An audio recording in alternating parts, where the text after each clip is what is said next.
해마다 미슐랭 목록에 오른 중국 베이징 중심가 최고급 식당입니다. 찾아가 보니 문이 닫힌 채 안엔 미슐랭 팻말만 덩그러니 놓여 있습니다. 문 앞엔 임대료 체납으로 계약이 해지됐다는 공고문이 붙었습니다. 식자재 공급업체 체납 금액도 우리 돈 약 7억 6천만 원. 지급을 차일피일 미루다 지난 4월 야반도주한 걸로 알려졌습니다.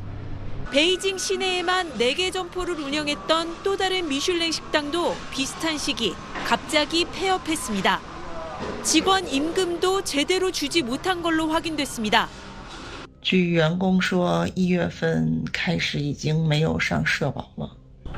짝퉁 시장으로 유명했던 베이징의 한 쇼핑몰입니다. 3, 4년 전만 해도 관광객들로 넘쳐나던 곳이지만 지금은 오히려 열려있는 점포를 찾기가 어려운 지경이 됐습니다. 空空如也，其实最多的人大概也就是在奈雪的茶了，其他商户生意真的很少很少。 상하이에서 쇼핑의 양대 산맥으로 불리며 20여 년간 호황을 누렸던 쇼핑몰 두 곳은 지난 6월과 7월 잇따라 문을 닫았습니다. 30년 역사의 우한의 최대 쇼핑몰도 이번 달 말 폐업을 선언하고 창고 정리 할인 행사 중입니다. 코로나 이후에도 침체된 중국 경기는 좀처럼 회복되지 않고 있습니다. 체감 경기를 보여주는 소비자 물가지수가 지난달 시장 예상치를 넘어섰지만 6달째 0%대에 머물며 디플레이션 우려를 잠재우지 못했습니다. 당국은 낡은 제품 교체, 금리 인하 등 각종 부양책을 내놓고 있지만 효과는 미미합니다. 중국 지도부의 비공개 회의, 베이다이어 회의가 시작이 됐는데 실효성 있는 경제 대책이 나올지 주목됩니다. 베이징에서 SBS 권란입니다. 베이징 창청 호텔입니다. 중국 최초의 5성급 호텔로 유명한데 찾아가 보니 문이 굳게 닫혀 있습니다. 레이건 전 미국 대통령, 라카소네 전 일본 총리 등 해외 정상들이 묵었던 최고급 호텔이지만 코로나 등으로 나빠진 경영난을 버티지 못했습니다. 베이징 금융 중심가입니다. 가장 모기 좋은 곳인데도 공실이 수두룩합니다. 지난 2분기 베이징의 공실률은 18%로 13년 만에 최고치를 갈아치웠습니다. 명문 북경 외대 졸업식, 졸업생 대표가 연단에 올라 울먹입니다.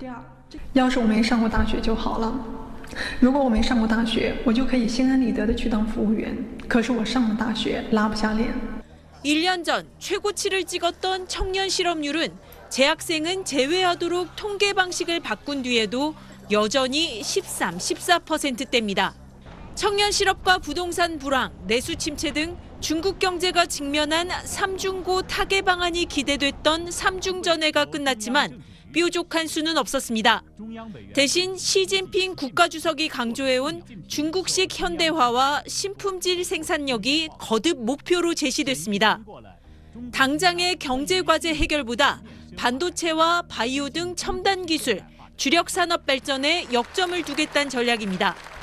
因地制宜发展新质生产力，大力培育壮大新兴产业，布局建设未来产业。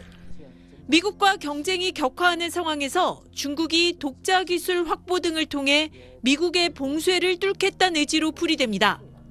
중국이 주력하겠다는 첨단 기술 분야는 우리 미래 먹거리 산업과도 상당 부분 겹쳐서 경쟁은 더 치열해질 전망입니다. 베이징에서 SBS 권란입니다.